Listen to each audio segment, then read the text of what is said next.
what those benefits.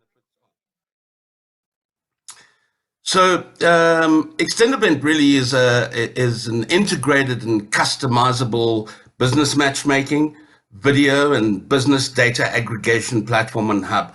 It's essentially a virtual integrated conference and expo. It's designed essentially from a visitor experience.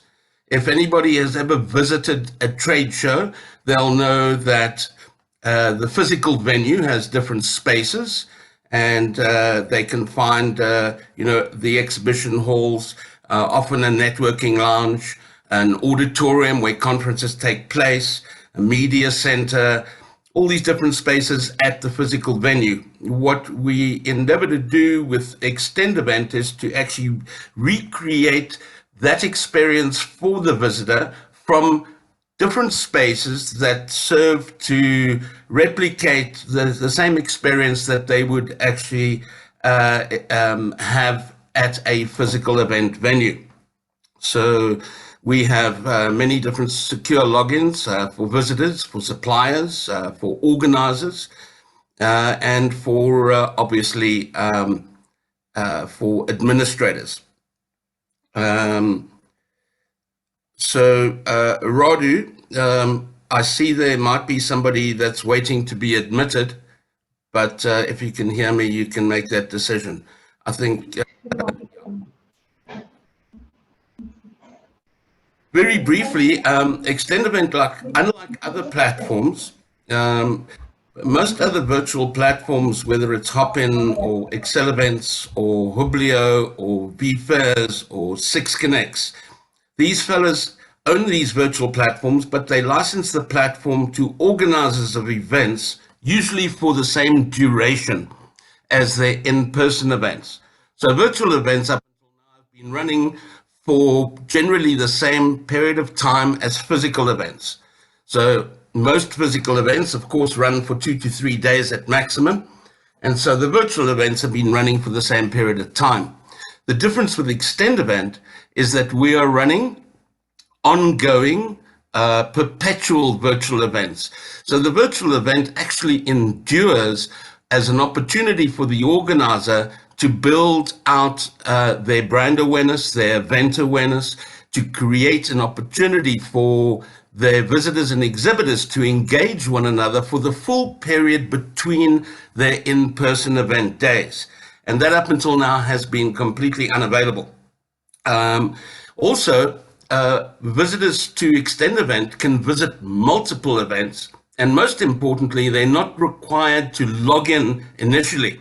They can visit, as you can now, they can visit multiple virtual events and are only required to register and or log in based on anything they might want to do in particular.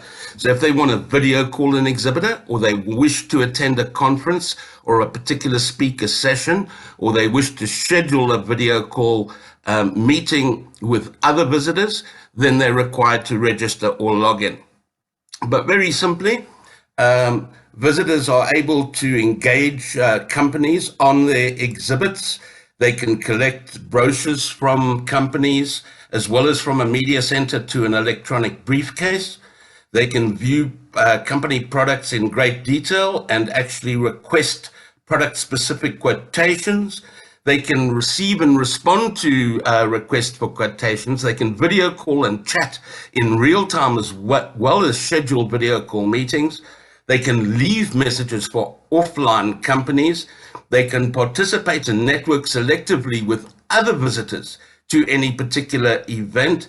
And of course, they can attend conferences. And our conferences are live stream conferences presented much the same as in-person conference programs. So each program has a series of speaker sessions, each with a start and end date and time. And each session has a speaker or speaker panel displayed chronologically in a program, online program, obviously together with speaker images and biographies. And each program session can be selectively recorded and then made available as a sponsor branded video on demand, providing always on and easy access to curated and aggregated video for the benefit of all of the organizers' visitors. There's so much more that each of the conference visitors can do, like engage speakers with questions like we're doing now, where they can, where those questions can be moderated by organizers and etc. But I thought very quickly I'd just also add what the exhibitors can do. And that is, of course, they have a back office login to add unlimited products and video, unlimited documents for visitors to add to their electronic briefcase. They can display and link to social media pages. They get automated trade alerts. They can reply to offline messages. They can download and manage leads. They can schedule video calls with visitors. There's integrated matchmaking. And of course, organizers have complete control over the setup and how their particular event displays, and they can create multiple events. So that very simply is, in brief, is an introduction at a very high level to Extend event. And we are hoping that, well, we're very confident that, all future... Sorry to interrupt you. We cannot see your screen if you are presenting something. Oh, okay. I wasn't actually presenting my screen, but I can share quickly just to show everyone. Sure. And a kind request, we have some people, some of our attendants in the chat. If you can turn on a bit your camera while speaking. Thanks a lot. All right, give me 1 second. Can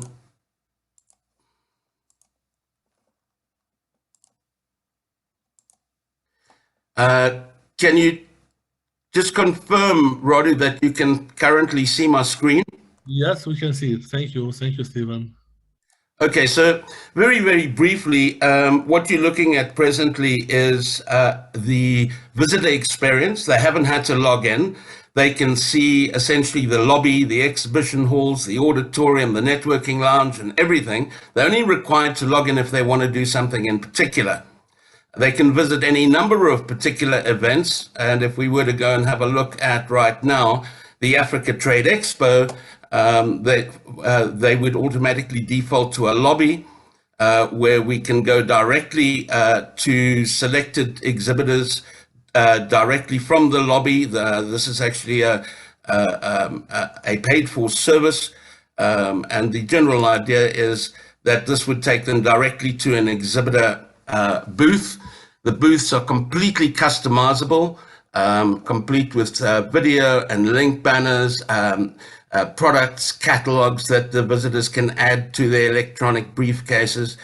They can join a private network, just like LinkedIn works, only this is exclusive to our platform. They can chat live to the exhibitor. They can leave messages for offline exhibitors. They can schedule video call meetings with this particular exhibitor.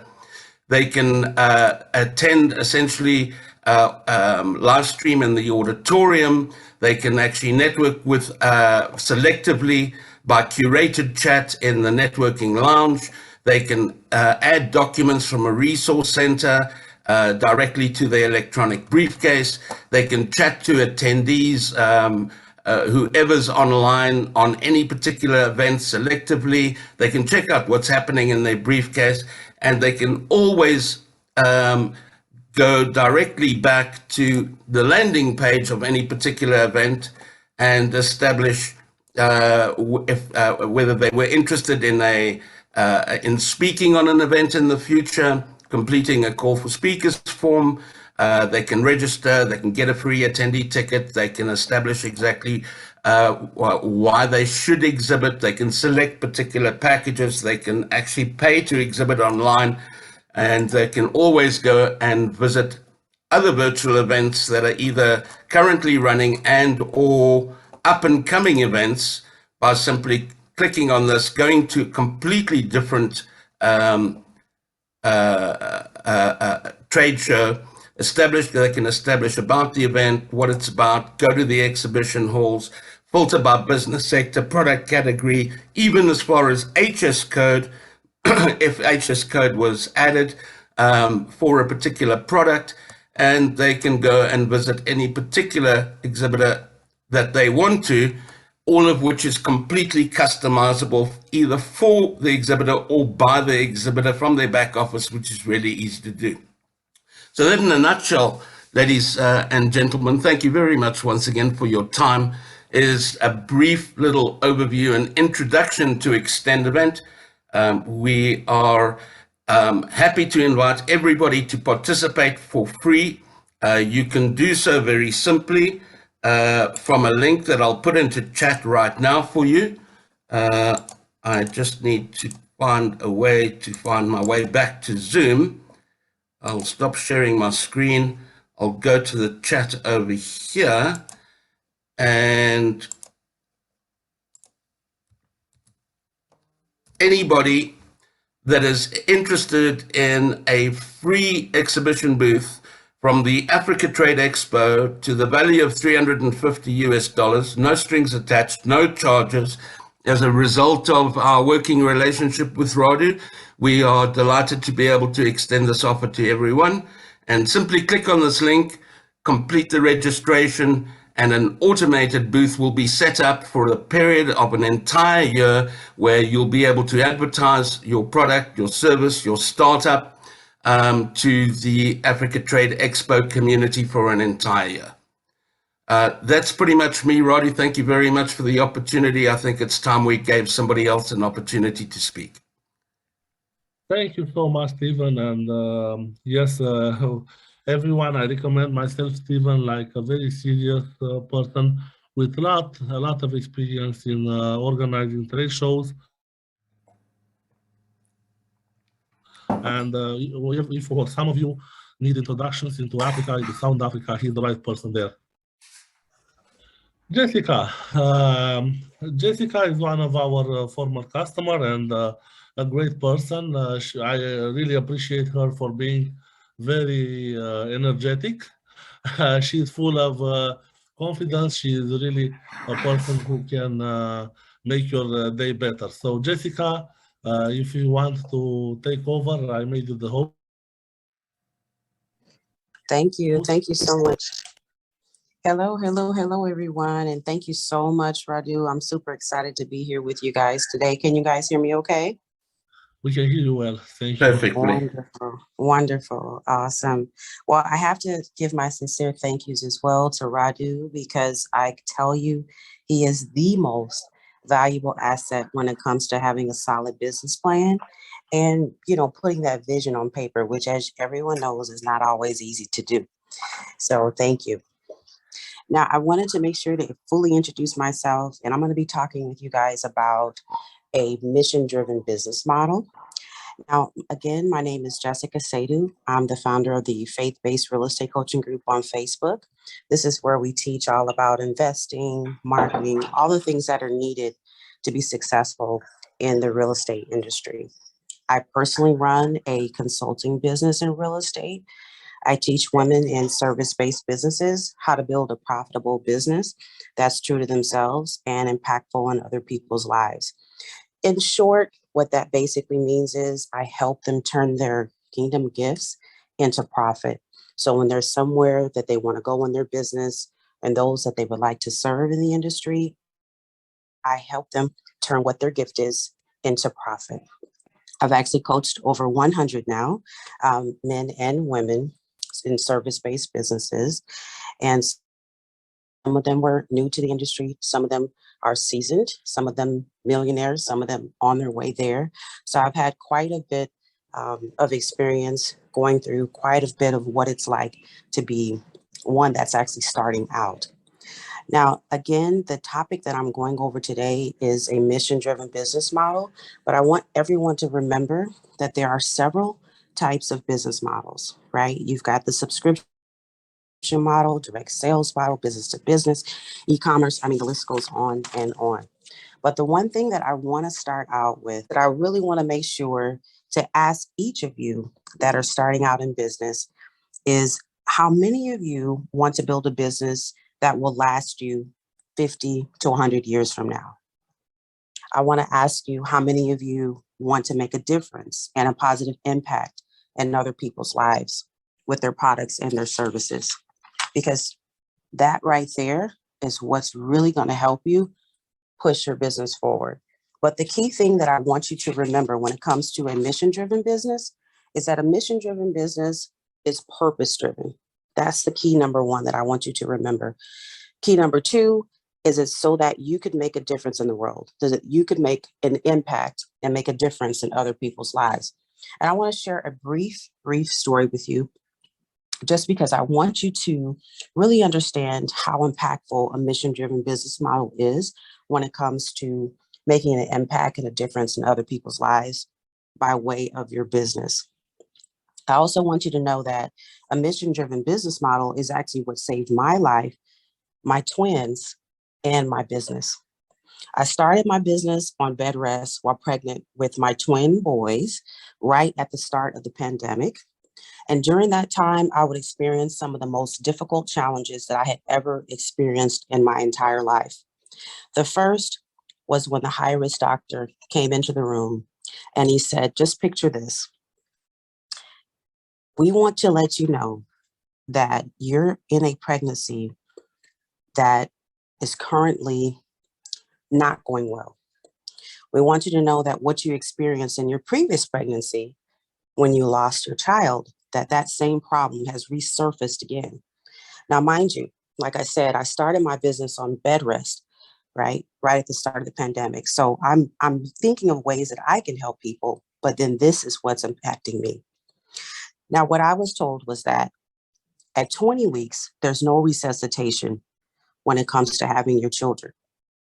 You have to be at 22 weeks. I needed 2 more weeks in order to qualify for my boys to survive if they came early. I decided that I wasn't going to give up.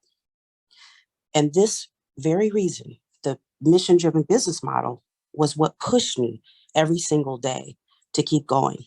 Because I had discovered that in the industry that I would serve in as a consultant for women in real estate, that 87% of real estate professionals would give up or fail within their first 2 years.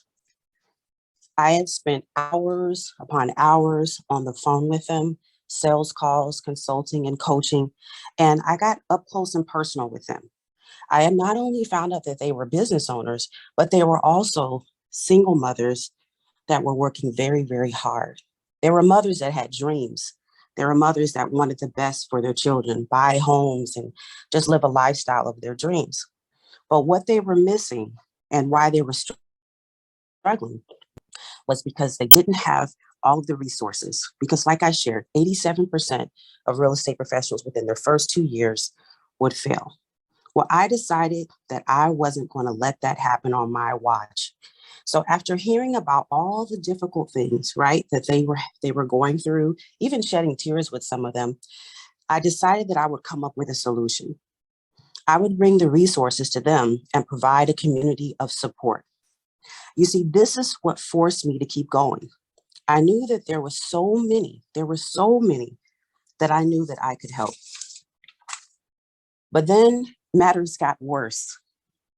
I began to experience more health challenges in my pregnancy. I suffered from a severe case of syncope. I don't know if many of you know what that is, but basically it meant that at unknown times, I would lose consciousness briefly and wake up not knowing what happened. Unfortunately, this happened multiple times. Now, mind you, I had already received advice or information from the doctor that I needed 2 more weeks in order for my boys to survive.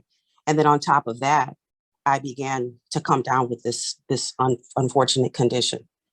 But let me tell you, I still didn't give up. I was resilient. I had grit. And because I was so determined to see out the vision I had for my children and for my business, for these women that I knew I could help, I continued to press forward.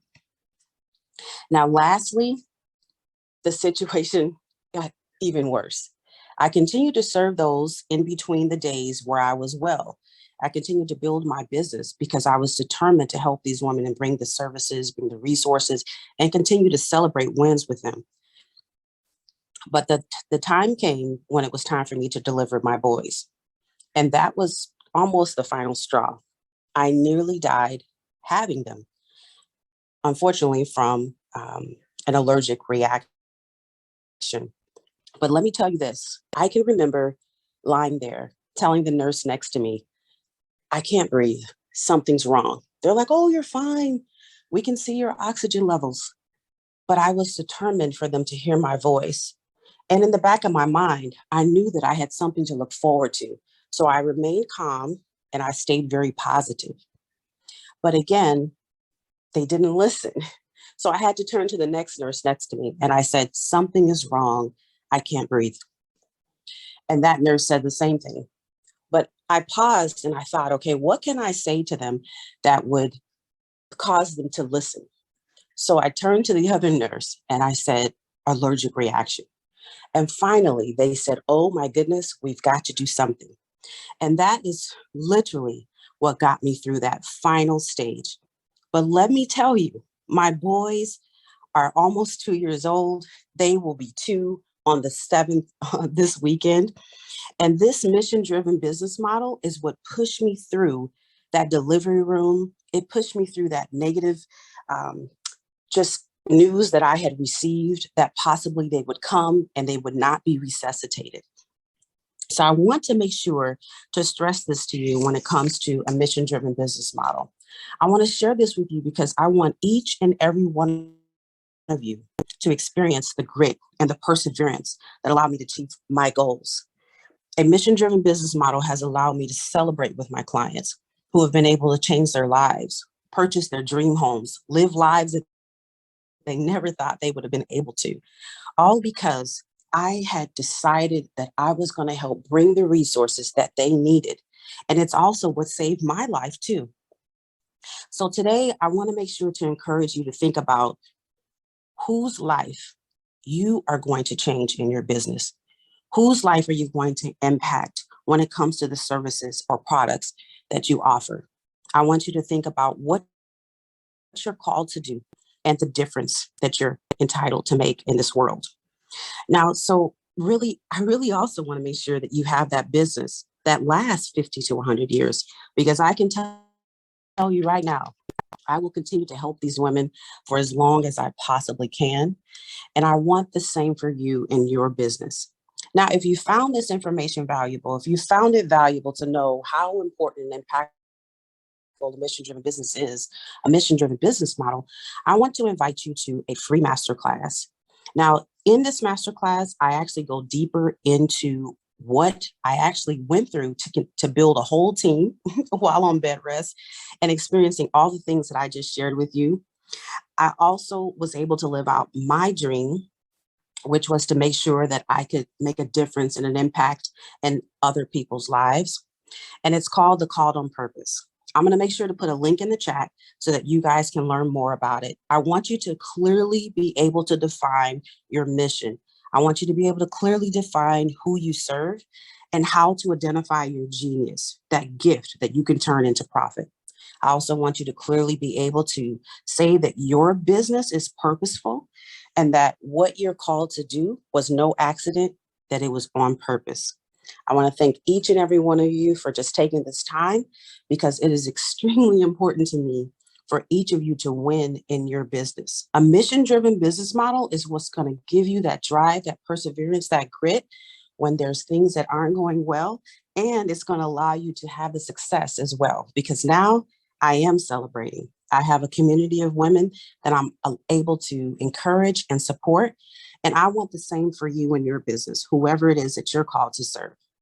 And that's it. I just want to thank each and every one of you for taking this time. And I wish you the utmost success in your business. And I'll go ahead and drop the link in the chat for those of you that would like to dig deeper into what a mission-driven business model is and how you can use it to achieve your goals and dreams in your business. Thank you. Jessica, thank you so much. You are a true motivator, and It's always nice to hear your view and your experience. And for me, it was always motivating to find about a real life story and how this actually turned into a great opportunity for you. And you empower people, and I'm happy that I invited you today. So thank you so much. Next, Rahul, if you can share with us your experience. Rahul is one of our customers. We supported him with a financial model during his capital raise. He managed to be a successful entrepreneur in India, and maybe he can share with us some useful information on how he did it. Rahul, are you here with us? Let me make you the host so you can unmute.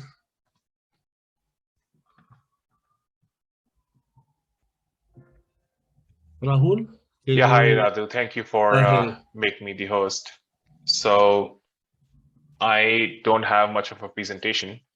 I will just, I just have a few slides prepared for this meeting. If you guys can hear me and see the screen, let me know. Yeah, we can see your screen, yeah. Okay, super. So yeah, basically, Life Scanners is a technology aggregator, and we have aggregated various technologies to deliver our end user, which is patients, with a comprehensive solution set. What I figured in healthcare is there are a lot of amazing technologies, and doctors and hospitals are always bombarded with all kinds of proposals that, hey, this technology can do this technology can do that. But really, no one is interested in any technology. People are mostly interested in solutions. So what we have done is we have aggregated technologies from British Columbia Cancer Research, with MOTIC, with LED dental apteryx imaging. And basically, we provide end-to-end solutions to our clients to prevent cancer. So our technology can help detect oral cancer, cervical cancer, up to 2 years before any symptoms, with more than a 98% accuracy. And that's what we do. So the subject of this meeting is I was requested to talk a little bit about sales. So I will just do that. Most of us have some idea about what sales is, and most of us actually have no clue about what sales is. Just if you can guys give me a minute, I'll be just right back.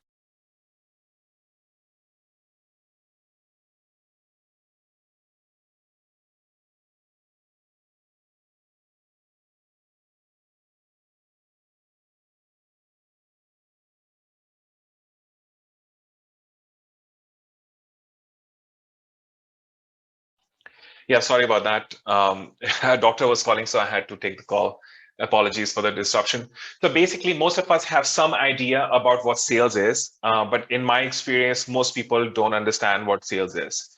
There is a very famous saying that sales solves all problems, which is largely true for a commercial enterprise, because if you have money coming in, it can really smooth over a lot of things and a lot of deficiencies in your organization. And basically, the objective of a business is to generate cash. And the value of a business is the sum total of the future cash that business will generate. So if your business cannot generate cash, obviously it's not a business. And the whole process of generating cash is the sales process. So in my opinion, based on whatever I've learned in life, what I figured is that sales is actually solving your client's problems. That's it. So what happens is people only pay when they have a problem, and they only pay when that problem is solved.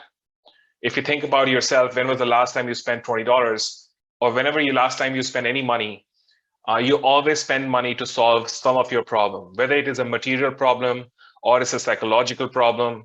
It is something that's bothering you. It's something that you absolutely had to get it done. It was a pain in your ass, and that's the only time you spend money to get rid of that problem. That's the only time people spend money, and that fundamentally is very important to understand, that people spend money only to solve their problems. So unless we understand that basic concept, it will be very hard for anyone to be good at sales. So if you move on to the next slide, basically most people and all of us can probably take a poll. They really want to avoid salespeople and a salesman or a salesperson. The reason they want to avoid them is because they don't like to get pestered. They don't want to be sold something they don't need. They don't want to be taken advantage of. Usually whenever you talk, any salesperson makes a phone call to you, you will do your best to get off the phone. If someone shows up at your home or your office, you'll try to get rid of that person as soon as possible. So most people treat salespeople like a pest, and I don't blame them because they do act like a pest. However, most people love experts who can solve their problems. And that's the key difference. Are you going to be just a regular sales guy who has learned about all things sales from some MBA school or some book? Or you will apply your mind into really thinking exactly what your role is in your client's life. So if and only if you position, whether it's a startup or a full-grown business, late-stage company, doesn't really matter. The moment companies stop being an expert in their clients' lives and in solving their problems, they start to die, basically. If you look at what is the percentage of businesses that close every year, it's a pretty high percentage. What percentage of businesses survive? The previous speaker was talking about building a 50-year business. If you look up what percentage of businesses survive 50 years, I guarantee it's less than like 5% of businesses. So why are so many businesses dying? They basically cease to be meaningful in identifying and solving their clients' problems. That's why they are not able to generate cash, and hence, eventually they die. So I'm not going to go too deep into the sales process because it's pretty standard stuff. You guys probably already know it. The whole reason of me putting this picture up here was to just explain you that, especially for a startup, because you have finite resources, you don't have infinite resources. So you can't be wasting your time talking to anyone who's willing to listen to you. That will be an absolute disaster and basically a death knell for your business. What you need to do is to spend a lot of time in this step number one, which is research, in identifying who exactly is the person / organization / persons who can have the potential problem which you are the best in the world in solving. If you're not the best in the world in solving that problem, no worries. You try to be number two. If not number two, try to be number three. Try to be as good as you possibly can in solving those problems.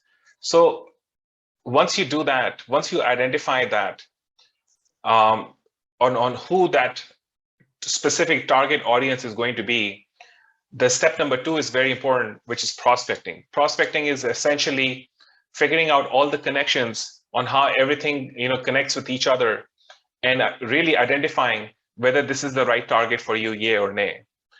And as any process goes, it's garbage in, garbage out. If you put garbage in step number 1 and 2, you will have garbage dollars, basically. So the more time you spend in step number 1 and 2, better results will follow. Since I have only 15 minutes, I'm not going to go in too much detail on each step. But bottom line is that from a startup point of view, you cannot shy away from sales. If you think that someone else will come and do the sales for you, or you will hire a salesperson and it's his or her job or their job to get sales done for you, pretty much your company will die. It's only a matter of time when. You have to figure out those things yourself. Of course, as you scale, you will need salespeople to help you out, but you cannot really shy away from sales. And if you change just 1 degree of your understanding of what sales really is, which is essentially problem solving, and that's what businesses are.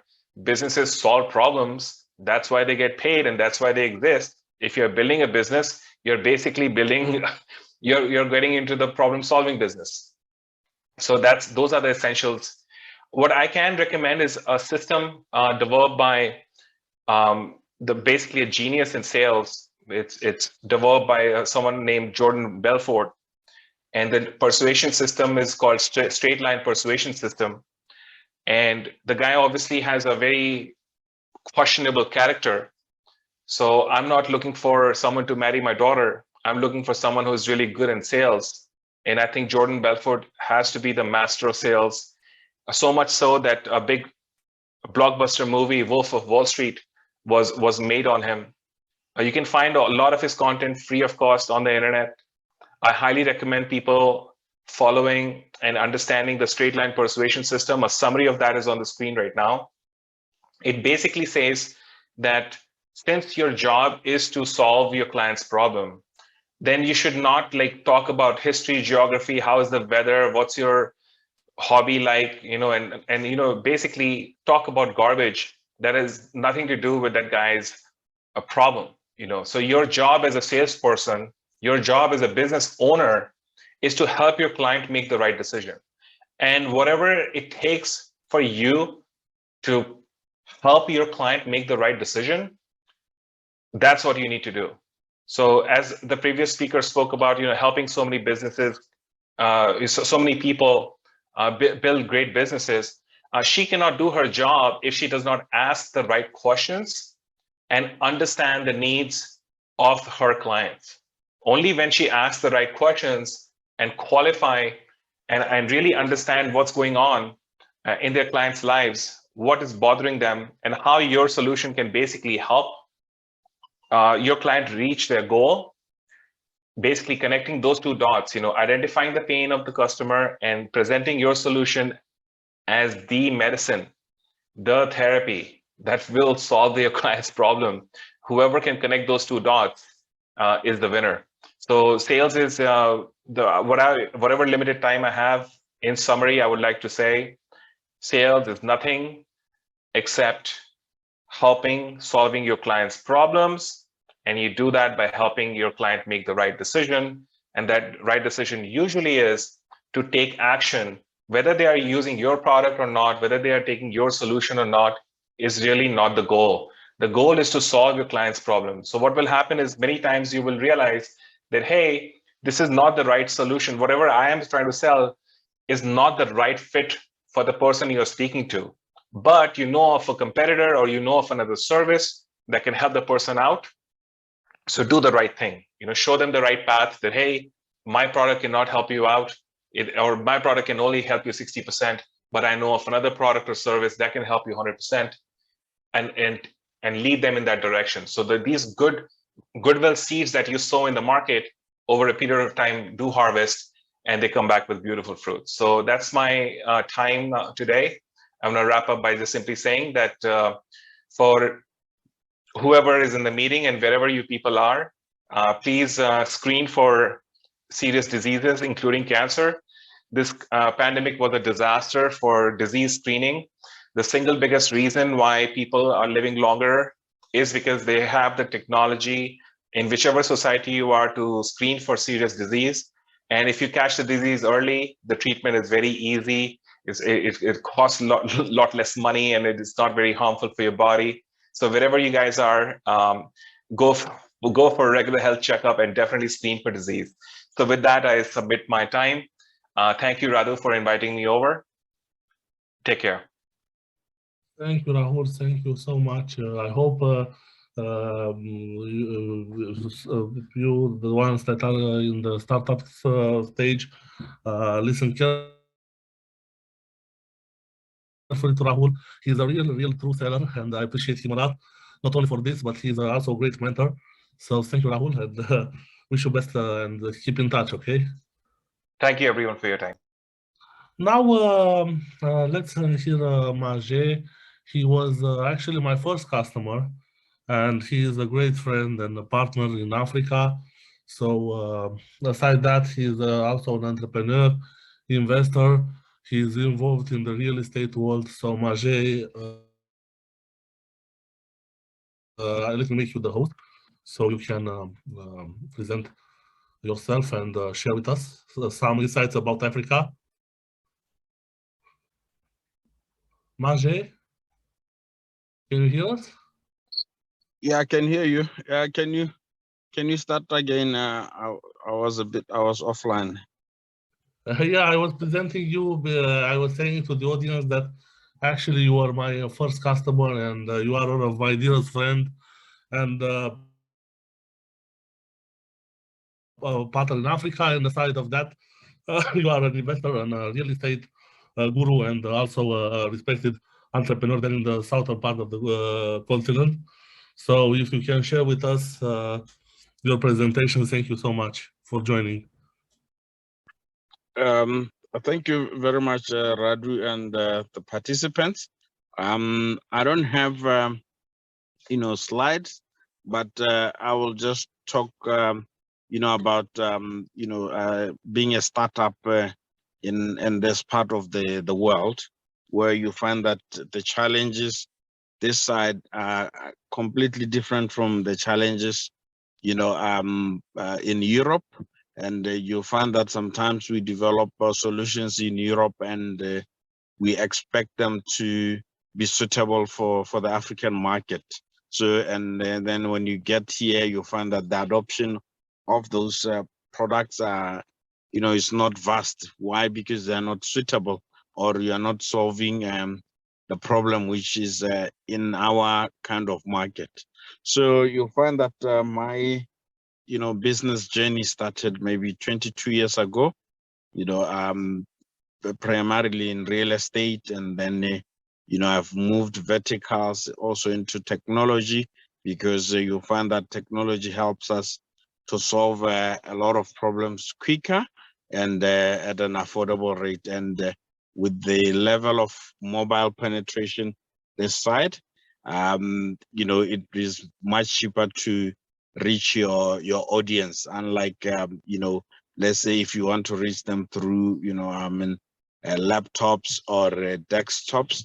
That is not the easiest way of reaching our audience here. And then also you find that with applications here, most of the applications which are successful, they are highly subsidized. Why? Because bandwidth in our market is very expensive. I mean, I know that in your market, you're already talking of 5G and all these things. Here we are still behind in 5G. So whatever bandwidth that you want, it's a bit expensive for users. So there's always a subsidy from the mobile operators to enable their platform to be pushed. So those are some of the things that, if you are an entrepreneur or a startup and you want to venture into the African market or in the Southern African market, you need to understand these things, because they can be stumbling blocks in your in how you do business or how you penetrate the market. And then also you find that you need to understand the culture of doing business here, because it's unlike in Europe or in America, where the market is advanced and people understand CRM, people understand commitments, they understand. But here the life cycle or the cycle of doing business and closing deals can be very long. So you really need to understand the culture. If you don't understand the culture, at least have somebody on the ground who understands the culture. It's not like if you come with a product and the product is good as per your definition, the market will adopt it. So those are some of the the dynamics that I mean, a lot of, especially startups, which are based in Europe, they face those challenges here. Only big behemoths, I mean, they have managed to come in here, the likes of Facebook and maybe Google and WhatsApp, but you find that they mostly subsidize, I mean, their products. I mean, you recall that here we even have what we call Facebook Lite, which is a a watered down app of Facebook Messenger, unlike in developed markets where because of the reliability of bandwidth, I mean, you have got the full bouquet Facebook. So those are like, so if you have a startup or a new app, if it doesn't have that aspect, it will be very difficult for it to penetrate this market. But having said that, it doesn't mean that this is not a lucrative market. I mean, it is a lucrative market, provided your solution you know, it's suitable for the market. Some of the biggest you know, startups which are doing very well in our space are fintechs as solutions, you know, because here a lot of people are not banked. So if you have got fintechs or newer banks, I think they will be suitable for this market. But anything else, you know, there is a lot of exploration which will be needed. You'll find that, like, if we, I don't know if some of you know this M-Pesa platform, which is in Kenya, is the biggest successful, startup, you know, in terms of moving money and moving payments. A lot of people were not banked, and you know, this just revolutionized how that is done. And even now, we see that newer banks are, you know, making a lot of impact in our market. So if you really want to bring solutions this side, there is you know, great opportunities, but you need to be sure that you know, it is the one which you know, the users will take up you know, quite easily. And then also there's a lot of bureaucracy in our market, but what has happened with technology, it has done away with bureaucracy, because with technology, you can just point something from wherever you're sitting in the world, and then boom, it will work very well. I mean, the likes of, you know, Netflix, they've done that. They, you know, they pointed their URLs to Africa, and boom, they were already there in one day. And, you know, we can pay, you know, easily,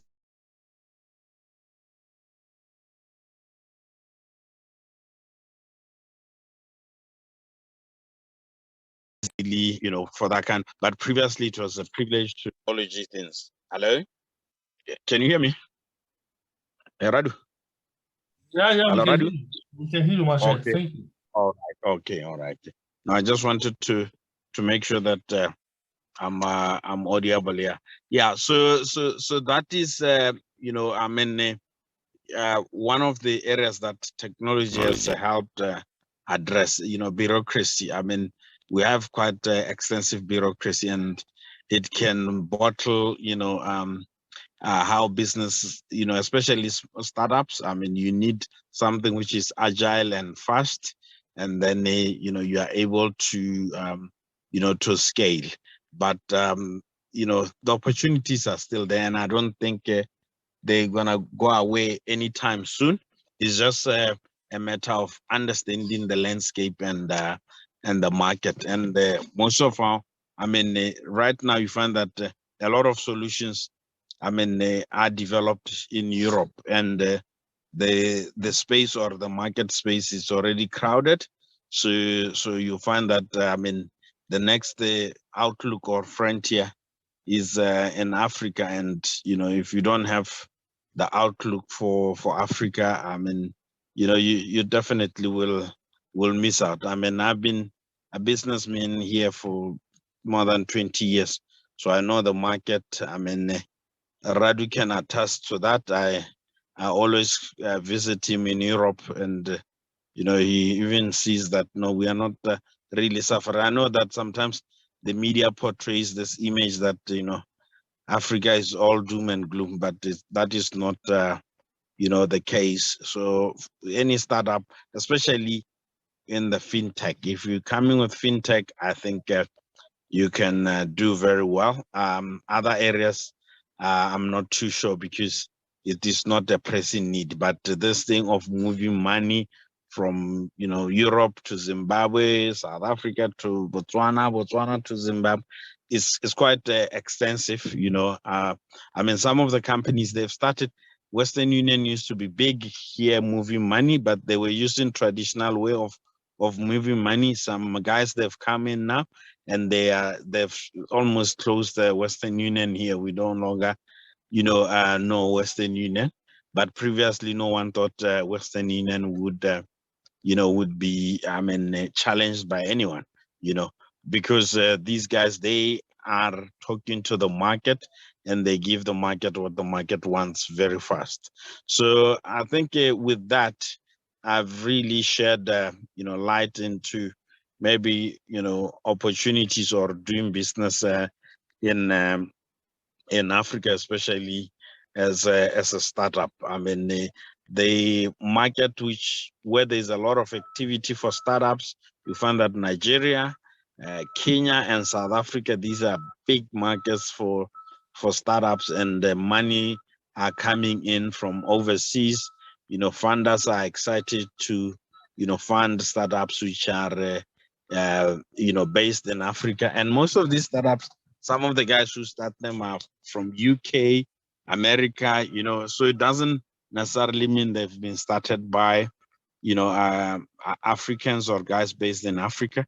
It's just guys who, out of developed markets who can smell an opportunity, and then they are able to raise money easily, and grow their startups. With that, I'd like to thank everybody for listening, and thank Radu also for this opportunity, and speaking on this platform. And I hope it is invaluable and insightful information. Anything that you want to ask me maybe later on, you can always shoot questions to Radu, and I will respond accordingly. Radu, thank you very much. Thank you, Maje. Now we also have a view over the African market. And let's move on to Victoria. Victoria is a true venture capitalist. She is one of our partners, and we really appreciate her. So Victoria, if you can share with us some insights as well about the venture capitalists and how actually funding is raised by startups.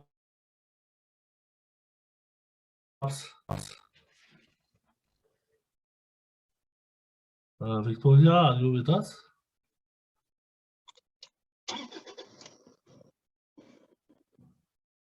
I think Victoria has some connection issues. I see she's no longer with us, so let's hope she will join again. If not, then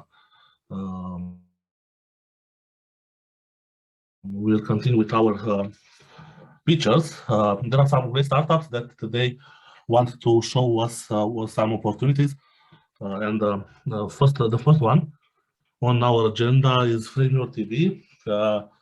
Dror is here. He is the general manager of FrameYourTV. It's a nice company. Actually, he is more than a startup. He already has some interesting figures. They are on a niche market. They produce like frames for TVs, but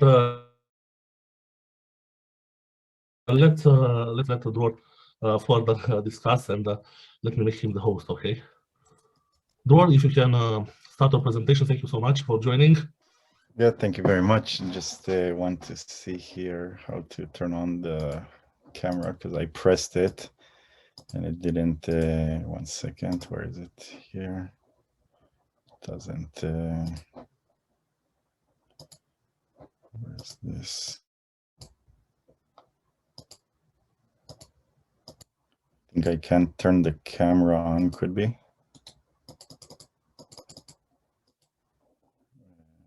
Second. We cannot see you yet. Yeah, you can hear me, but if for some reason it's not letting me press the camera icon. That's strange, because you are actually a host. So Yeah, no, I don't know. It's on this. Maybe let me try from the bottom. All right, perfect. yeah, Yes. now we can see you. Perfect. Hi, thank you everyone for attending, and Radu as well, which we've done a few bits and pieces over the last few years, different business models, pricings, proposals for different companies that we're doing. So yeah, 1 second, I'll maybe share the screen here. I think. Yeah, now you can see the screen with the website on it. Yeah, we can see. Okay, perfect. Yeah, so I just thought it would be because this product is a bit of a visual product, so I thought I would just go inside and let you know what we're about and what we do. So probably a lot of people don't really know the concept of creating. It's not exactly, we are called FrameYourTV, but we do much more than framing a TV. We really create bespoke solutions to blend TVs into any kind of interiors. So we can turn TVs into paintings, into mirrors, and yeah, and integrate them in all types of design, whether it's in gyms, kitchens, and yeah, and really everywhere you can imagine a TV or a screen. Then we can do that both in residential and also in commercial settings. And yeah, I mean, the company is going for some time now, and we're just at a stage that we're dealing with quite some high-level clients. And for example, we recently are, and there's for example, there's we're working recently with Samsung. They have a TV that's that they call it the frame itself, and what it does is it puts you different digital art on the TV, and that frame has a well, it's not exactly a frame, but it's a decorative bezel that goes around the plastics of the TV that you can get that in any colors that you want. So we're doing that for them. So that's really we've been doing that for the last few months, and that's our first tap into what we would call the mass market, because before or as well until now we're doing all kinds of solutions and structures for different hotels or different high-end residential. If it's Marriott, if it's very well-known celebrities in the UK, these are some picture concepts, so you can understand the main idea of what it is we're doing. And so we're really, I mean, we use a lot of different materials, because we're not glazers that work only with glass, because our solutions need to incorporate different designs that allow you access to the TV. And we're also not picture framers exactly, because the weight that the product weighs is much more than a standard picture frame, and also the concealment methods, they can't be visible in the places and houses that we put them in. So over the years, we've developed different solutions that we even got R&D, research and development claims for the government for these solutions as well. And at this point, because we're looking to go to the next level, we're looking to add to our team, both financially, but the finance can be also shared as well. But it's also a strategic partner that will be able to help and assist and take us to the next level, where we go out from mostly the UK and a bit of Europe to really expanding in Europe and different areas in the Middle East, for example, Dubai and all areas like that to tap in. As you see, I just thought it would be the easiest to to show the front page of the website itself. I mean, here it's a small little video that shows us in a house. So this is the type of properties we deal with. In terms of also the product itself, this is something that we literally bring raw materials from whatever raw, if it's glass, if it's aluminum, if it's metals, if it's wood, and create the product from scratch with different brackets and solutions that developed. And also we are capable of installing the product itself. I mean, and most cases, we try to do training to our different partners, so they'll be able to do that, so we can be focused more on the manufacturing of the product itself, which is more profitable in this case. And the other aspect that I wanted to touch is recently, during the COVID pandemic itself, what we started to doing is we started also to build our own TVs for this market. And the advantage is when you put TV behind glass, if you put a normal TV, I mean, it works, but you need to have control of the lighting and a few other things itself. So we built screens that are much brighter. They're also low voltage, so they can be put in, they can be buried into kitchen areas and into bathrooms as well. And so it's kind of like when you go to a drive-in in McDonald's, yes, you see a display, but it's not exactly a normal TV display. So we created that solution. It's more at the moment for indoor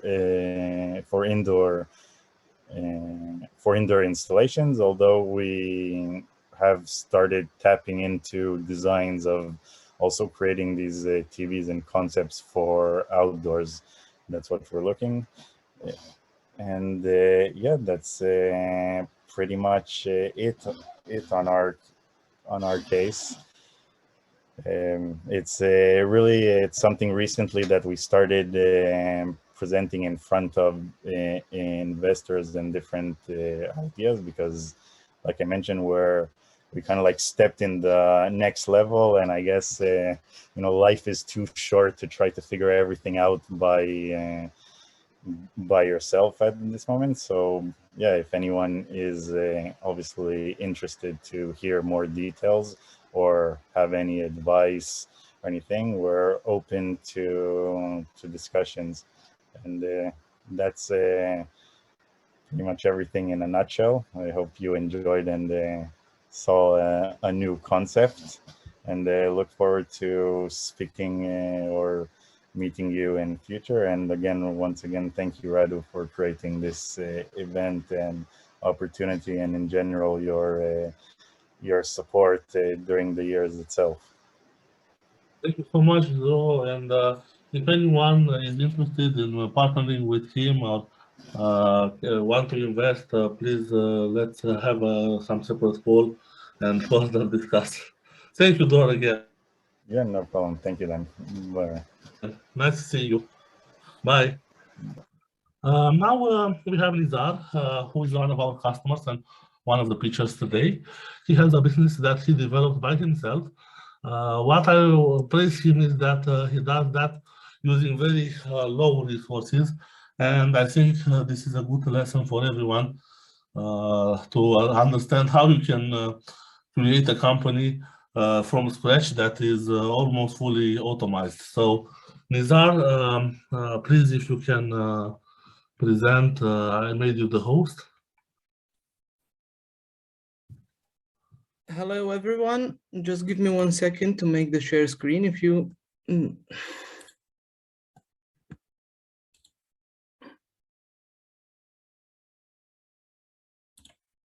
Now we cannot see yet your screen. I know that you are more familiar with Google Meet and... Yes, yes, but it's not a big problem. Okay, so hello, everybody. I am Nizar. I'm an entrepreneur from Cluj-Napoca, Romania. I'm 31 years old. I'm doing this since nearly 2013. I had some success. I will give you 2 examples right now for a passengers transport business, which I exited in profit in 2018. And I organized, or maybe make a cooperation, if we name it good, with Penny Market in Cluj for identifying, purchasing, and making the project for their penny shop in Cluj. and I'm the founder and the CEO of Multimago project, which we will talk about today. Multimago company started as a small idea. Me and one of my best friends, he was very passionate of drones. I've seen this. I proposed for him to start, like, for a hobby, let's name it, a small online shop for selling drones in Romania, because back in 2015, nearly nobody knew about drones in Romania. So we started this small project because he was working in IT domain. He made the first version of our website. I searched for the suppliers for the drones and arranged the transport of nearly like 50 pieces of drones, or maybe a little bit less. After that, we increased our company by marketing, developing our website, our products, and so on. Back in 2017, we started a cooperation with EMAG, which is the largest marketplace right now in, I think, East Europe. But unfortunately, in 2019, my friend, which we started the project together, he decided to work full-time on IT, and he didn't want to work on this project anymore. So I bought the whole company from him, and I became the only holder of the company. Then in the early 2020, I decided to digitalize and automate as much as possible our process, our website, and to expand Multimago, first of all, to Hungary. I implemented this in the early 2021, the automatization, and I entered the Hungarian market in the early 2021. Okay, so right now on Multimago, we are selling on our platforms Multimago.ro, Multimago.hu, and the three marketplaces of EMAG on Romania, Hungary, and Bulgaria, and a marketplace from Romania called Sell.ro. As I mentioned before, I worked a lot on automatization and digitalize the process of the orders and the company, and I will explain it a little bit more in detail right now. So when you make an order from China, from our supplier for the drones, all the process until the product will reach our deposits and then to our clients are automated.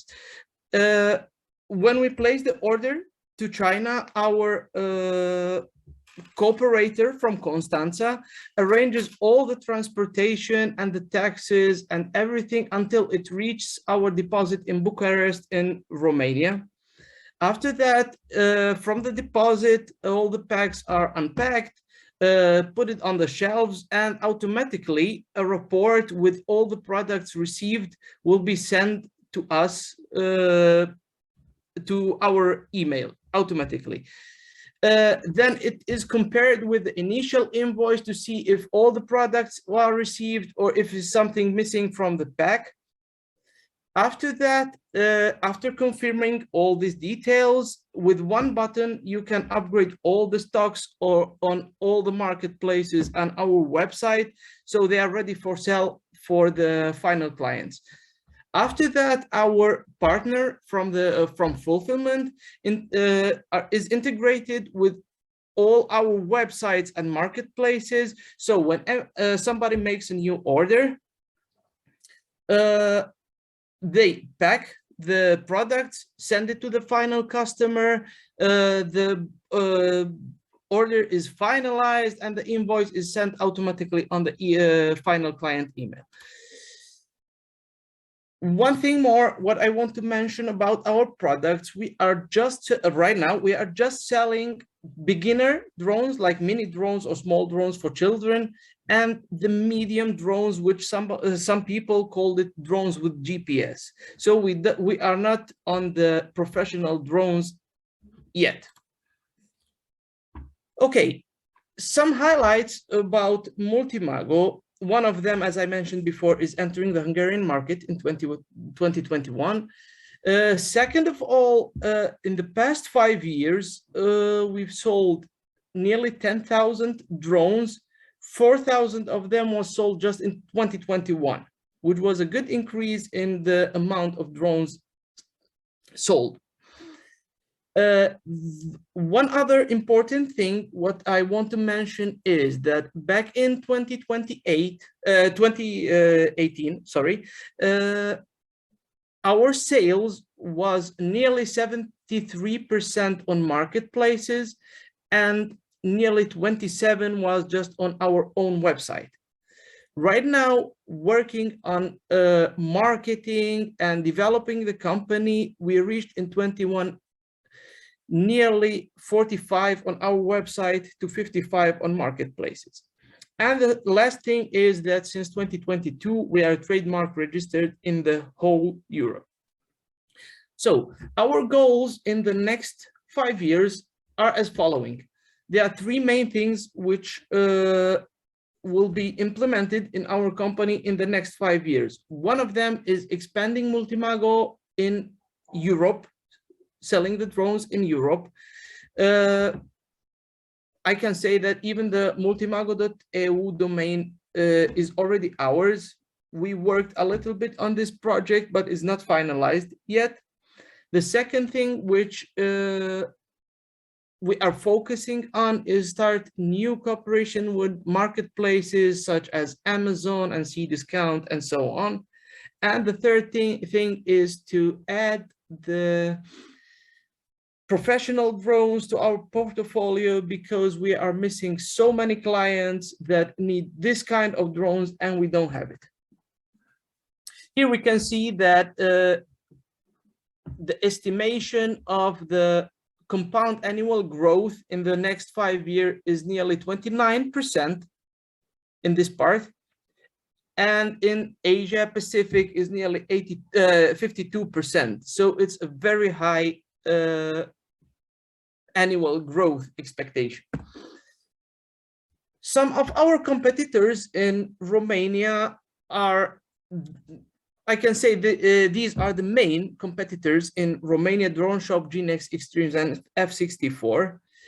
What I want to mention here is that the last three companies, GeneX Extremes and F64, are not a direct competitor to our niche, because they are not selling just drones. They are selling gadgets and electronics in generally, and drones are just a part of their portfolio. So they are not focused exactly on drones.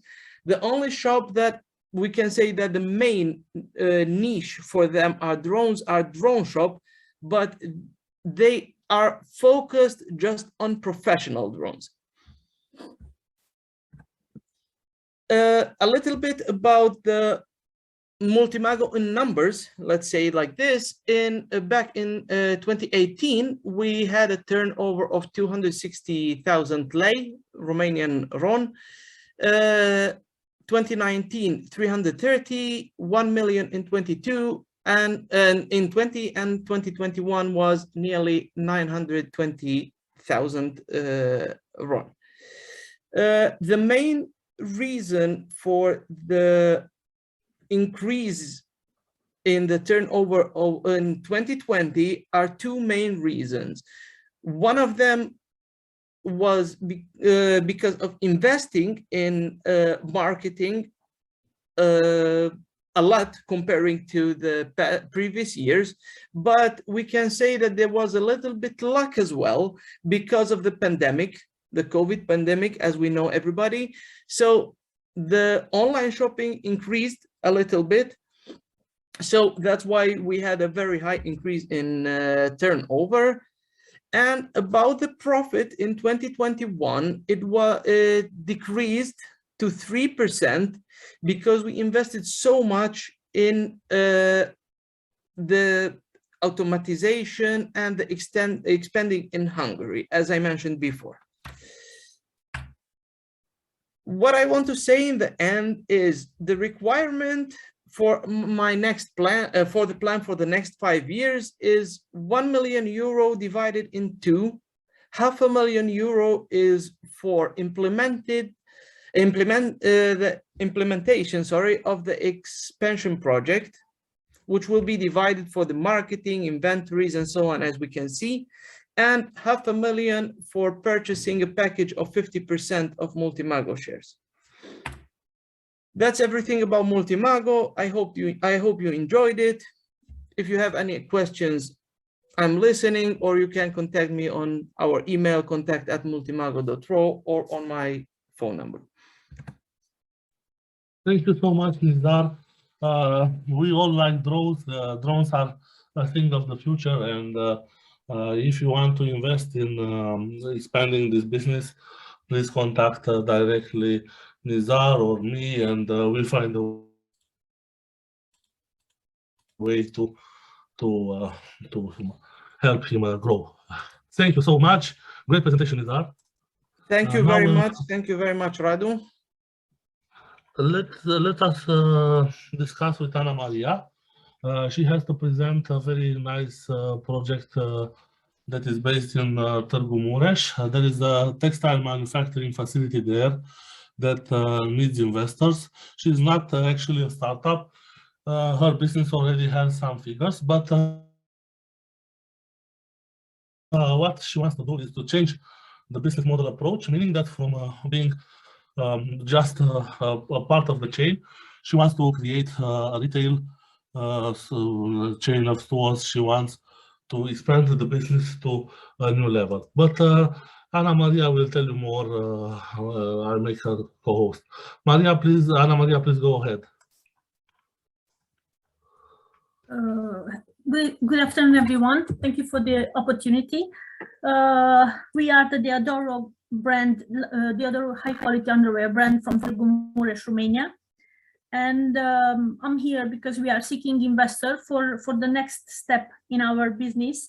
And I first of all, I want to thank you, everyone, thank you, Radu, for this opportunity. I will try to share my screen. Just 1 second, and I will try to share my screen in 1 second, please. And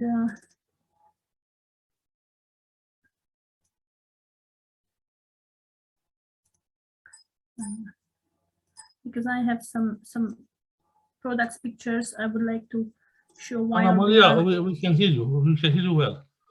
Please share the screen so we can see the picture. Just a second, I'm trying to share the screen. 1 second, please, because I'm trying to share the screen. And a second, please. Okay. Here we are. Okay. This is, yeah, okay.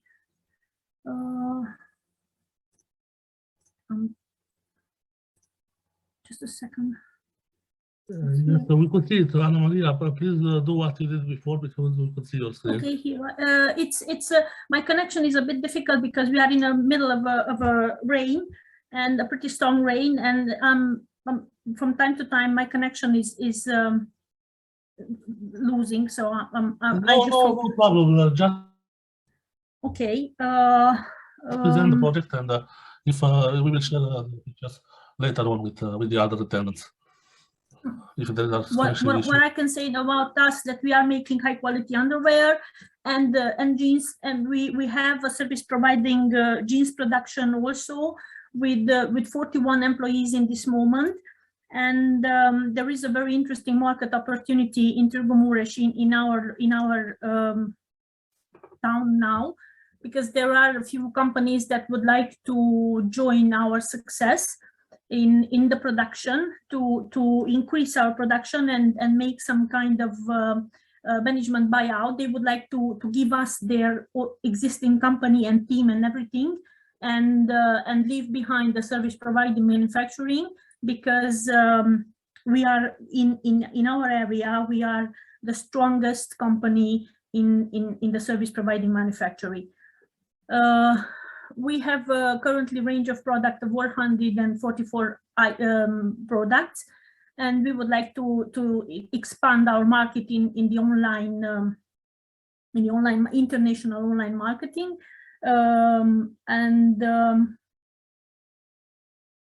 Our yearly turnover in 2020 was 800,000 euros, which is more than equivalent of more than 8 million in the fashion industry, in the fashion category. We are offering return of the investment of 4 times for any investor who would want to join us in our success story. What is to know about the fashion industry? That is one of the strongest industries in, at least in Romania, is one of the strongest industries. Globally, it's we are speaking about between 1.5 and 2 trillion $2 trillion, and only in Romania it is over $1 billion. One of our aims is to reach a total look range of products, which means not only starting from the underwear and through the jeans production, which we already have, and expand it to the total look range of products, including even accessories, jewelry, shirts, t-shirts, sportswear, and absolutely so a complete range of total look products. We distinguish ourselves from our other competitors in the market by the fact that our premium quality products are created by a familiar and responsible team, and also our dedication, because we first aim the quality of the product and only then the economical success. We have our own specific style, which is not comparable, which is not confoundable with anyone else around us.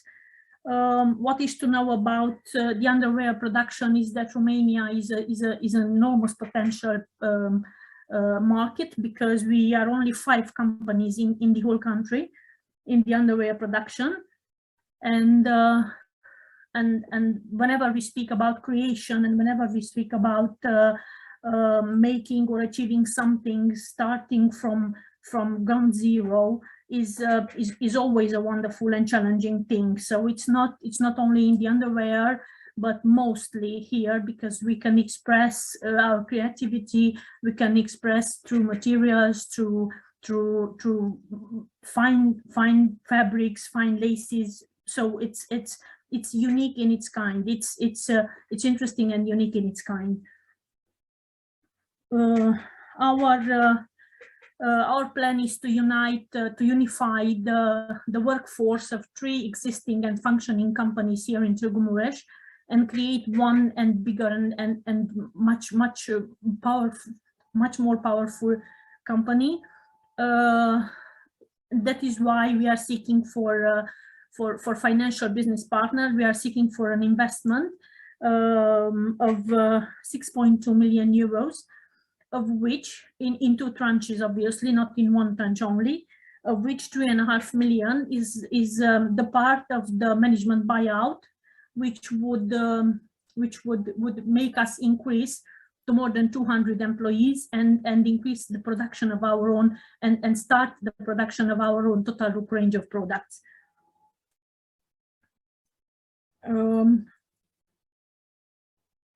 What else can I say about this industry is that is the old-fashioned industry. First of all, it's everybody knows that the clothing industry, the apparel industry is eternal, because it's fine if IT, it's fine if high tech and everything comes into the market, but people will never dress in holograms for winter time, or so textile industry and apparel is always necessary, always is and always will be necessary for people. That is the reason why there is so much potential and so much money in this industry, and we are welcoming anyone who wants to join us in our success story.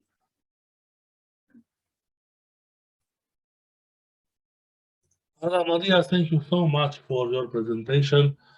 Please feel free to reach Ana Maria directly or write to me, and I will put you in contact.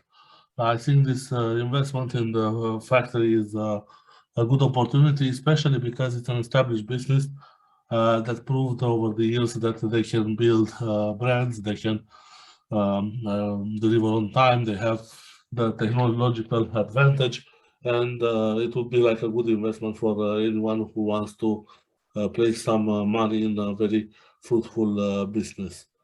Now we have Desislav. He is our partner from Bulgaria. He is our neighbor.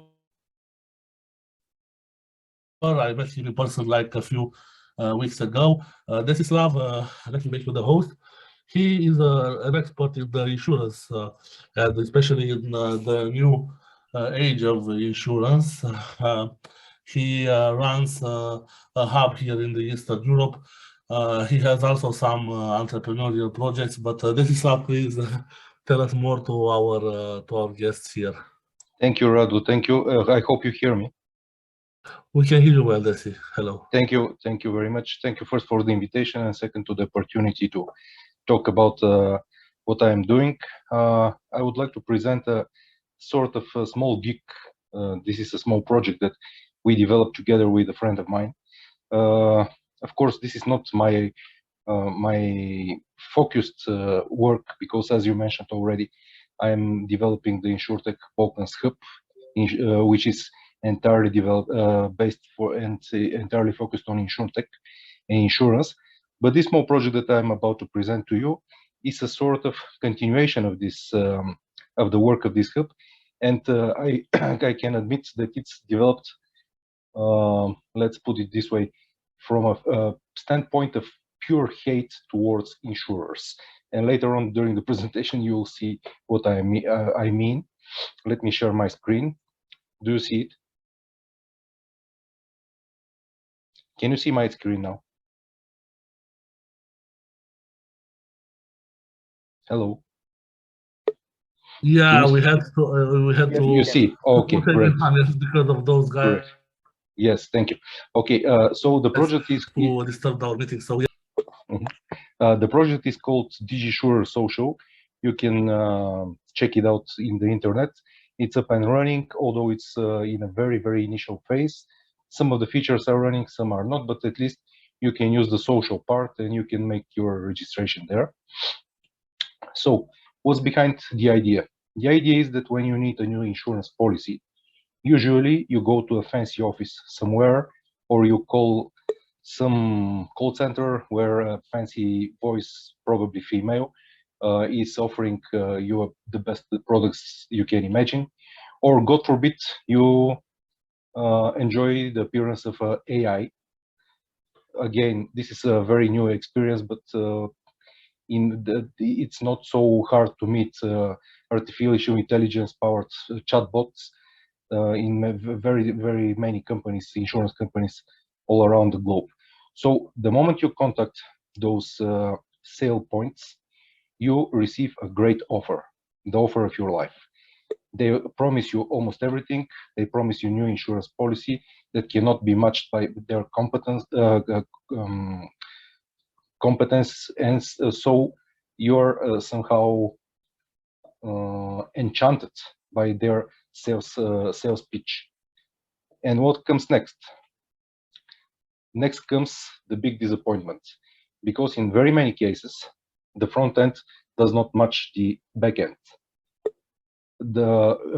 Once you have purchased your insurance policy, you may bump into very versatile issues and problems with the and bad experience with the insurance company that you already have given your money to. You can see lousy CRM processes. You can understand that you has been mis-sold a product that you simply do not want or you do not need. You can face a complicated claims process, but you can face it the moment you launch a claim. Before that, everything is very rosy. You can see poor claims handling, and you can say delayed claims payments. You can see biased customers approach and groundless claims refusals. You, in general, can see and experience poor overall financial condition of the company that you have already trusted you and trusted your money to. And this shaky performance can be described with only one picture. You can see it on the right part of the screen. Why this is so? First, because of the direct advertising. You can probably have seen advertisements by insurance company. Everything there is perfect. They're your people, but this is only advertising, believe me. Also, you can be victim of sectoral appearance. In many cases where you have longly established insurance community, it tries to create a sort of special feeling when you approach the insurance community for any type of service. And of course, the final and most important part is the lack of information. Just because in the insurance relation between the insured person and the insurance company, there is a information asymmetry that is by design there. You simply cannot judge the performance of your insurer, of course, if you are not, let's say, long-time customer. But in case you approach this insurer for first year, you simply have no idea what you will receive after you have paid your insurance premium. What could be the solution for this problem? We tried to address exactly this issue with Digisurer.social.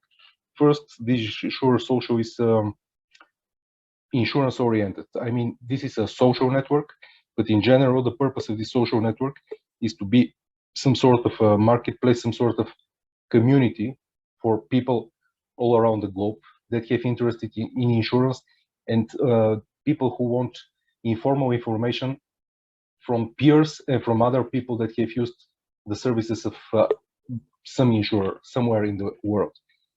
Also, we believe that for the moment, Digisurer.social is unique because, frankly speaking, we have no idea if there is a certain similar product. Perhaps there is not, so we have no idea. And we hope that Digisurer.social could be the future of retail insurance, because it's obviously not focused on commercial insurance, but for retail, we believe this is a very good solution for the moment. What does the social networks Digisurer.social do? First, in order to cure the above-mentioned information asymmetry, it uses the P2P information flow and the networking effect. Speaking in an easier language, you can chat with people, you can read gossips and stuff. At least this is the idea, because for the moment there is not much content in the social network. But when it's up and running, fully functional, we hope to have to gather enough information about different insurance companies all around the globe, and to help people, especially people from the diaspora, people who are living somewhere abroad and who have arrived there recently, to be able to find the best insurance solution for their needs, not the best one offered by the market, not the best one that has been sold to them, but the one that they really need. This Digisurer.social, it solves actually a purely social problem. We believe this is a social problem. This is not a technical problem. It's just something that is missing in the market so far. It does not employ complicated solutions. We try to avoid much coding. We use as much as possible open source, ready-to-use software blocks, and we just try to connect them and to make them functional and working. It addresses an issue that any customer with insurable interest can have both in his country of domicile and abroad. For example, if you live in Romania and you want to know something about the Romanian insurers, you can just enter our network and ask or search anything there about Romanian insurers. Or if you want, if you live, for example, somewhere in Western Europe, you also can use it, and not only to find information, but also our purpose is to make this insurance network to be able to create insurance policies for you. This is exactly what we are working for the moment on. The next very important thing is that Digisurer.social practically has no limits because it can grow exponentially. We can connect it with more and more insurance intermediaries that could be used for doorsteps to insurance company all around the globe. In the beginning, we have focused on two countries, Bulgaria and Northern Macedonia, because the languages are pretty similar here. But in general, we tend to expand to the other countries very soon. What is also important is that by design, the social network will give back to the customer. By design, it will give you, the moment you use this social network to make a insurance policy somewhere, it will give you some sort of cashback, and this cashback will be at your disposal to spend it the way you find best for your interests. What we have reached so far: we have launched the network. We now work on the joining of two insurance brokers, one here in Bulgaria and one in Northern Macedonia. Hopefully this will be finished soon, and this will be the door to the respective insurance markets, both in Bulgaria and Macedonia. The moment we finish with that, we will move to another country, probably Romania. You can follow our progress by registering at Digisurer.social or ask a question about the development of the network at admin@Digisurer.social. What are the main challenges that this project could face and it's facing for the moment? First, this is the financial part. We need to raise cash, and hopefully we will do so very soon. The more the merrier, but even a small amount could be useful for further development. Also, another very important issue is the legal problems that this social network could face, because for the moment we do not have legal problems, but it could face very versatile legal problems, because as I mentioned before, this is not a project and this is not a structure that has been developed so far. So it's interesting what will be the vantage point of the insurance regulators. Hopefully it will be beneficial, because as I can judge based on my experience so far, we are not sort of insurance intermediary. So the way I read the insurance legal part, we are not supposed to be regulated, but the future will tell if I'm wrong or if I'm right. This is also part of the regulatory challenges that we face. Of course, we need more manpower, but it's very much dependent on the first part of the first point, the financial. The moment we can find enough money, we can grow further. And also, this is very important, we face cybersecurity issues. Thanks God, nothing important for the moment, but the moment we start and launch the network in its fully functional mode, in fully functional way, probably the cybersecurity issues will grow up also exponentially, because cybersecurity is very challenging nowadays when almost everything is online. And speaking of cybersecurity, and now I'm changing hats. Our InsurTech Hub, InsurTech Balkans, organizes an event which will be held hybrid on the 24th of May in Bucharest, and also it will be streamed online. So those of you who are based in Bucharest, you are welcome to see it. There are approximately 40 places. You can buy tickets from Eventbrite, or you can stream it. You can again gain access through Eventbrite, and the prices are pretty low, so you can enjoy it. I believe it will be very interesting because we are trying to gather cybersecurity experts, and especially cybersecurity experts that are focused on insurance industry, and they will share their experience and their knowledge with the audience, both offline and online. So this is in a nutshell. Thank you very much for the opportunity again. You can reach me at desislav.danov@hotmail.com, and the other address, admin at Digisurer.social. Thank you, Rado, again for the opportunity, and this is my conclusive side. Thank you so much. We had everything today. You are our insurance guy, so thank you for joining. Our last pitch is Zing. It's a startup that myself I met recently, but Sergiu here has a great project, and let me make him the host to tell you more about it. I think now Sergiu can address to the audience. Hi for everyone. I'm Sergiu, Catalin, Borta, and I make a company Zing, which is. Sergiu, we cannot see you very well. So maybe now. Can you hear Maybe me? you can speak.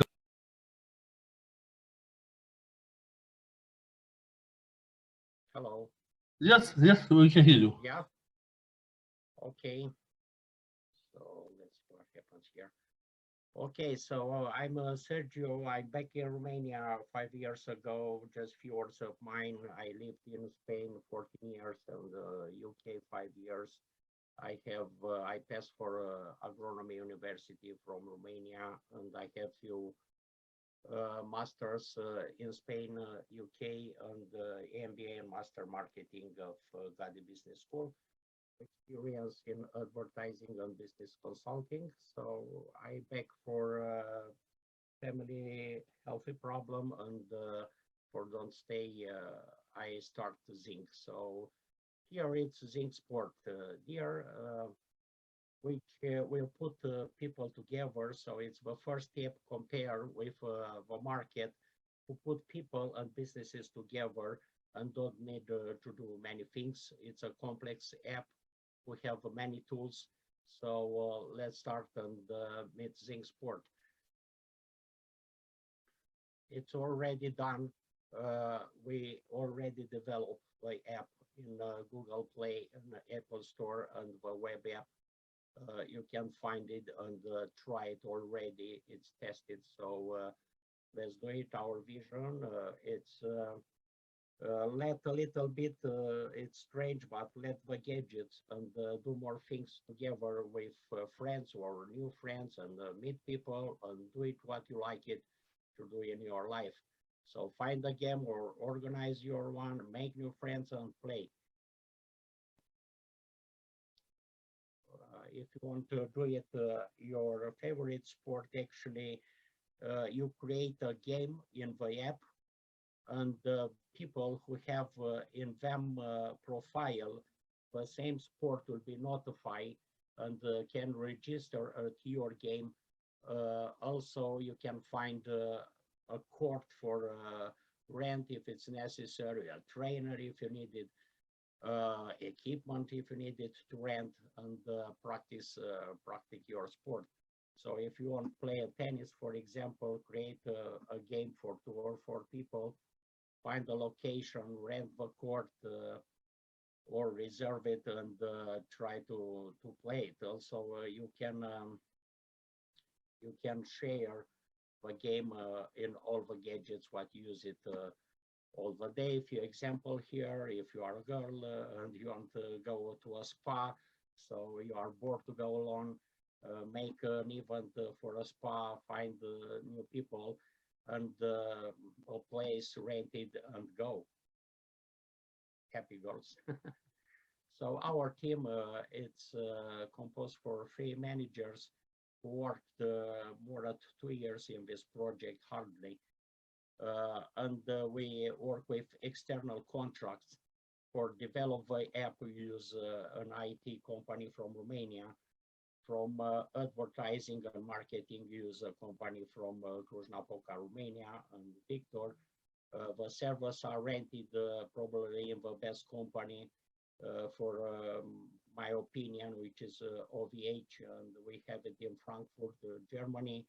Is for design Julian from London, and we use Stripe for the moment like payment. If we already have another license from MungoPay winning already, and we will implement it in the next months. During the time I consult, and we still have consultants from sports which are Olympic or world champions, and here you have a list from them. What difference is more than other apps? We have original and unique tools in the app, like add category. So we think in all the world for be an app internationally for every country. So you can add in your profile any sport in any language, and add a description in your language. You have an example here. The system of the app will read the new category like this, and if our people who have it in their profile will be notified if you will make a game. So this is the best tool at the app. Also, we solve a problem which big companies didn't at the moment. So we have two accounts in the same app. So I forget start of a chronometer, sorry. So you have user account and business account, totally independent. And we created swap easy. With just a click, you can pass from one account to another and use it like business or use it personally in your life. This is amazing, and we don't need disconnect and reconnect for use another account for the app. So these are the money which we invest at the moment, which are 84,000 euro. It's not a lot, but we make a lot of savings for our jobs, what we did for ourselves. And the development of the apps cost me actually low, around 60,000 euro, which compare with the offers, who was the much cheaper offer was 184,000 euro more VIT. So actually we have the app with low money, but a lot of hours behind. What you're looking for investment, it's not really 250, but 200 USD for a 40% of a company, with a condition to have a possibility to give the money back in 2 years or the next fundraising round and recover 50%. Here it's distribution at 250, which will be an advantage for have more money reserve just in case and cover things what will appear during the journey. For 100 USD more, we think move a company in Emirates, in Sharjah, precisely. I'm very fond of historian, and I stay very close in the last 2 years with that area, and I have friends in Emirates, Qatar, Saudi Arabia, Kuwait, Oman, also Bahrain, and there for the environment of business what is created there, in my opinion, one of the best of all the world. And for sport will be amazing, because we already know the FIFA Cup will be there this summer, and we have 4 at the Grand Prix at Formula 1 there, football, polo, horses, Dubai World Cup, and a lot of sports, so it is will be an advantage and will increase, like you see it, with probably 500% more users and earnings. So this is what I planning to do. So from now, if I have an investment, we're planning to get at 100,000-300,000 users this year, but next year increase at 1-2 million and get in the final 2024 be a unicorn with 10 million users actives. So I strongly believe it is very possible with the properly partners and help. So here just an example for marketing how I think expand your money. So I'm not a big fan to pushing a lot of money in advertising in Facebook, Twitter, or Instagram. So our app give a solution much easy. So here we have a few friends of us, world champions or Olympic champions, who will give me a hand, and probably we'll have more at 50 or who knows, 80 friends in this direction.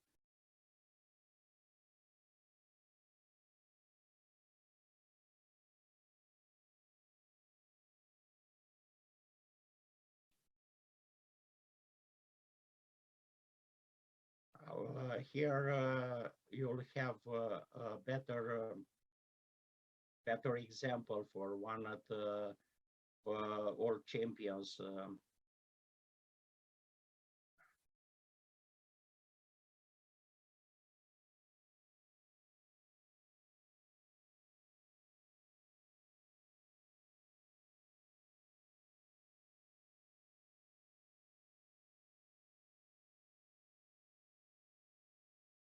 So with this type of stuff, probably we'll get increase the user much better at spend the money on advertising.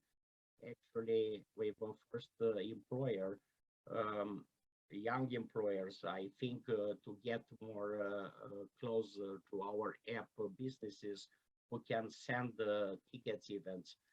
So for how we earning money on the app, actually we have several possibility.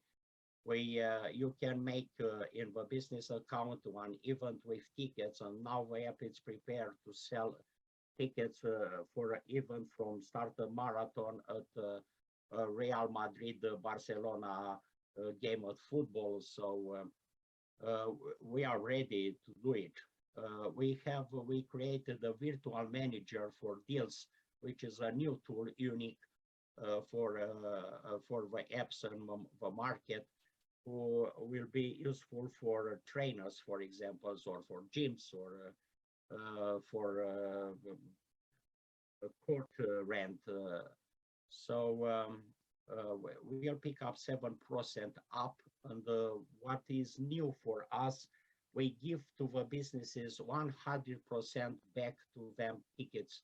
Like you can see it here, we just get 7% more with Stripe commission included. Compare with other apps who take you 20% for the tickets price, and after the event, more possibility to take it money, not give it to you. So we give money, earning too.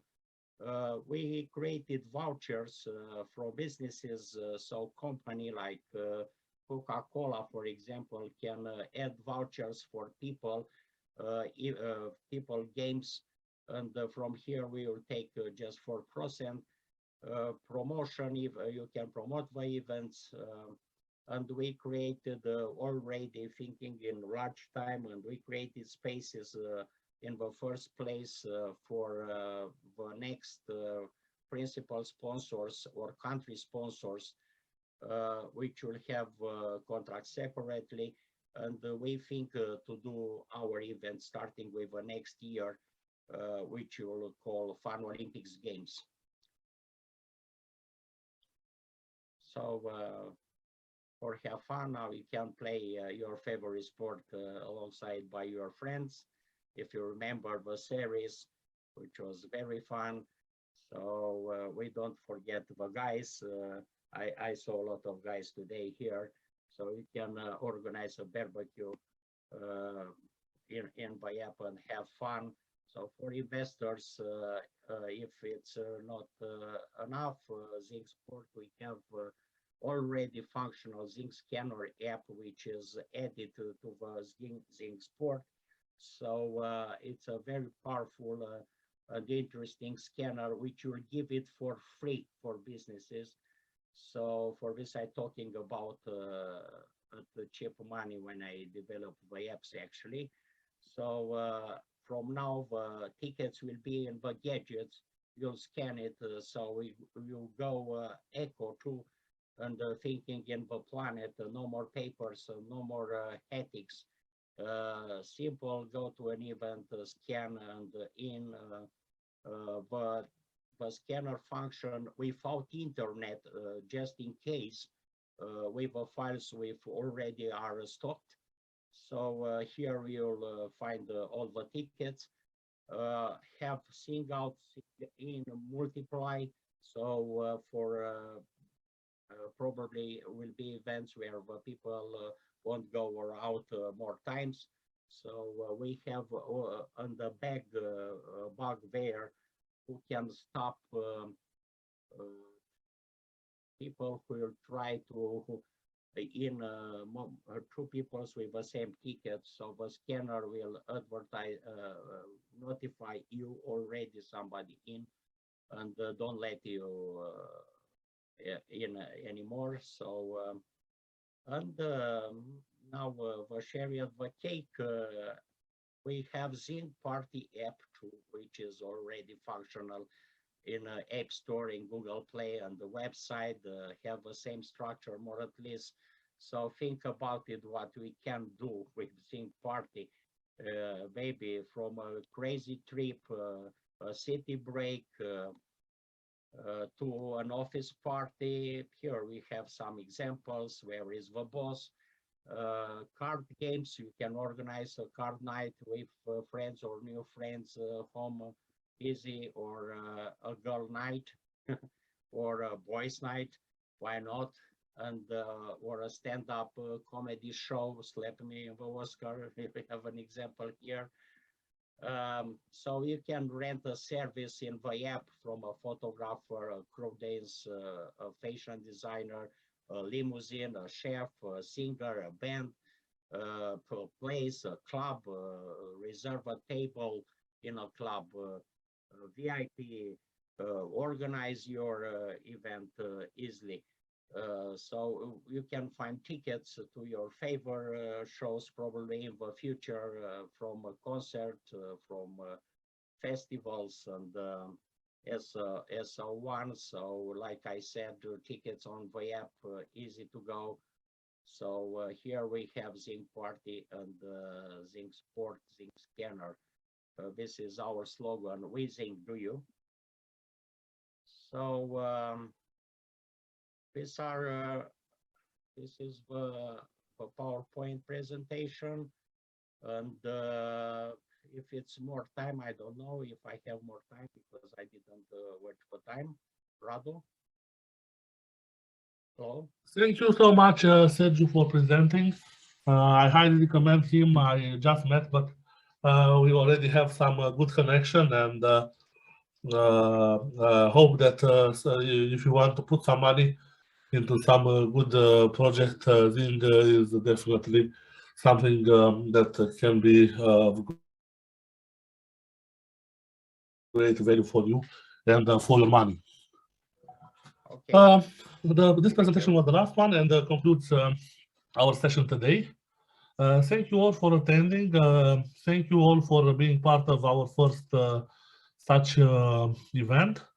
I hope you found it interesting. I hope that you managed to find new things, that you practice your pitch decking skills. Sergiu was telling me in private, but that actually Yes, please. this was a good exercise because this is the first pitch he created for his project. I hope that someone will invest in your projects, and of course you always having me supportive partner who will try to bring your business projects where you deserve. All the projects that were here today are projects that I fully support, that I believe in, and I have a long connection with everyone here. So thank you again for joining. I will make this recording available to everyone, and if you have questions or you want to contact someone who wished here today, either entrepreneurs or speakers, please write to me. See you next time, and this is it for today. Thank you so much. And sorry that we had some of those technical issues with those guys who were doing childish thing. Hope you ignore that, and you found the information shared today of use for you and for your business. Speak to you soon. Bye. Have a nice day. Thank you so much, everyone.